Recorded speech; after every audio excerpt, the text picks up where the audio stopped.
Sir, আপনি তো অন্ধকারের আলো এই সিনেমাটির মহরত অনুষ্ঠানে গিয়েছিলেন। তো আপনার এই সিনেমাটার ব্যাপারে অনুভূতি কি বা কি অভিমত, এটা একটু যদি বলতেন। আমি প্রফেসর মোহাম্মদ আব্দুর রউফ, অবসরপ্রাপ্ত অধ্যক্ষ, সরকারি কলেজ। দীর্ঘদিন যাবৎ অধ্যাপনা করেছি। এর মধ্য দিয়ে বর্তমানে কসমস হলিডের উপদেষ্টা।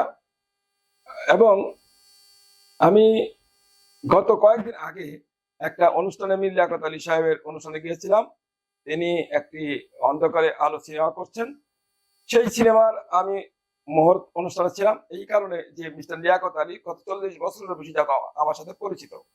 এবং তিনি বিভিন্ন পত্র পত্রিকায় সাংবাদিকতা করেছেন, সাপ্তাহিক জীবন, জনকণ্ঠ, এছাড়াও বহু ম্যাগাজিনে তিনি ই করেছেন। তিনি একটি সিনেমা করছেন, যে সিনেমাটির নাম অন্ধকারে আলো। এই অন্ধকারে আলোর মূল বিষয়বস্তু হলো যে একটা গ্রামের সাধারণ মানুষ, তার সন্তান সন্ততি আছে, কিন্তু নিজে অত্যন্ত দরিদ্র এর কষাঘাতে নিমজ্জিত ছিলেন। এবং তার স্বভাব চরিত্র এতই নিম্ন পর্যায়ে ছিল যে সেই সময়ে তার ছেলে এই কারণে পরীক্ষায় ভালো করতেছিল না, বিভিন্ন সামাজিক প্রতিষ্ঠানে নিজেকে করতে পারতেছিল না, প্রকাশ করতে পারতেছিল না, এবং যেখানে যায় সেখানে সে ব্যর্থ হয়। এই ব্যর্থতার দায় থেকে রক্ষা করার জন্য নিজে আত্মহত্যার সিদ্ধান্ত নেয় এবং একদিন আত্মহত্যা করতে যান। এই সময় একজন ভদ্রলোক তাকে রক্ষা করেন এই আত্মহত্যা থেকে। এবং এই ভদ্রলোকের কারণেই একদিন তিনি অনেক বড় কাজে জড়িয়ে পড়েন। কারণ তিনি জানতে পারলেন যে তিনি তার একটা আছে, মক্তব আছে, এবং সেই মক্তবের পরিচালনা করা একটা কঠিন। এবং এই অবস্থা যে ছেলেটিকে তাকে রক্ষা করলেন, সেই ছেলে বললো যে এটাকে কখনো আপনি বন্ধ করবেন না, আমি যেখানেই থাকি, যত দূরেই থাকি, একে আমি প্রতিষ্ঠা করব। এবং তিনি এটাকে পরবর্তীতে তার কাজে বিভিন্ন ভাবে সেই প্রতিষ্ঠানটাকে অনেক বড় প্রতিষ্ঠানে পরিণত করেন।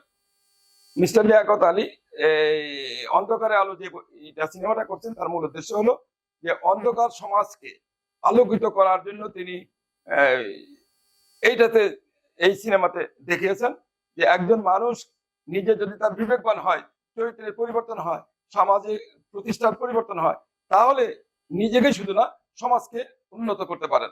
এবং অন্ধকারে আলো দেখিয়েছেন একটা সাধারণ পরিবার থেকে প্রতিষ্ঠিত হয়ে তিনি সমাজকে প্রতিষ্ঠিত করেছেন। এবং এইটা এখন সমাজে একটা দৃষ্টান্ত। এই কথা মনে পড়তে আমার অনাসিসের কথা মনে পড়ে। অনাসিসের ঘটনা জীবনের সাথে মিল পড়ে যায় এই সিনেমাটা। অনাসিস পৃথিবীর সবচেয়ে গরিবদের মধ্যে একজন লোক ছিলেন এবং নিজে আত্মহত্যা করতে গিয়েছিলেন ক্ষুধার তাড়নায়, খেতে না পেরে। এই সময় তাকে এক ব্যক্তি রক্ষা করেছিল এবং তিনি ছিলেন এক পত্রিকার সম্পাদক। এবং তার ওখানে তিনি চাকরি নেন। সেখান থেকে তিনি এমন অবস্থার পরিবর্তন করেন যে পৃথিবীর শ্রেষ্ঠ ধনীদের মধ্যে একজন হয়ে যান। এবং তিনি বিয়ে করেন পৃথিবীর সবচেয়ে সম্পদশালী ধনী এবং পৃথিবীর সম্মানিত প্রেসিডেন্ট জন এফ কেনেডি, আমেরিকার প্রেসিডেন্ট, তার স্ত্রী, বিধবা স্ত্রী জ্যাকুলিন কেনেডিকে বিয়ে করেন।